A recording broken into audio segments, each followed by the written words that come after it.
ஈரோடு மக்களே, உங்களுக்காகவே இந்த வீடியோ எடுத்துகிட்டு வந்திருக்கேன் பாருங்கள். உங்கள் வீட்டில் டேங்க்கு டேமேஜ் ஆகி இது மாதிரி ஸ்டிக்கர் போட்டு ஒட்டியிருக்கீங்களா? எம்சியில் அரை லட்டு போட்டு ஒட்டியிருக்கீங்களா? நிற்கலையா? ஆன்லைனில் தண்ணி போயின்னு கூட இந்த ஸ்டிக்கர் ஒட்டினா நின்றுடும் அப்படின்னு சொல்லி காட்டுவாங்க. அது நிற்கவே நிற்காது. கிராக் பாருங்கள், டேங்க்கு எப்படி கிராக் இருக்கோ. உங்கள் வீட்டில் 500 லிட்டர்லேருந்து 10,000 லிட்டர் வரலாம் எவ்வளோ பெரிய டேமேஜ் இருந்தாலும் என்னோடய நம்பர் மேலே இருக்குது, எனக்கு கால் பண்ணுங்கள். ஆந்திரா, தமிழ்நாடு, கர்நாடகா உங்கள் வீட்டுக்கிட்ட வந்து ரெடி பண்ணி கொடுத்துட்டு வரேன். இது எங்கன்னு பார்த்தீங்கன்னா ஈரோட்டில் ரெடி பண்ணியிருக்கோம். டேங்க்கு 1000 லிட்டர் டேங்க்கு பர்மனெண்ட்டாக ரெடி பண்ணுறோம். என்னோட ஐடி ஃபாலோ பண்ணுங்கள் மறக்காம. தேங்க்யூ. அப்புறம் அண்ணா கால் பண்ணோம். 5 மணிக்கெல்லாம் ஈரோடு வந்துட்டாரு. ஃபிட்டிங் பண்ணியாச்சு, தண்ணி ஊற்றி செக் பண்ணியாச்சு, லீக்கேஜ் எந்த ப்ராப்ளமும் இல்லை.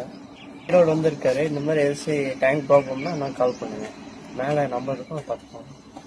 கன்ஸ்ட்ரக்ஷன் வச்சிருக்கோம். இந்த மாதிரி ஏதோ ப்ராப்ளம்னா அண்ணா இனிமேல் ரெஃபர் பண்ணிக்கிறோம். தேங்க்யூ.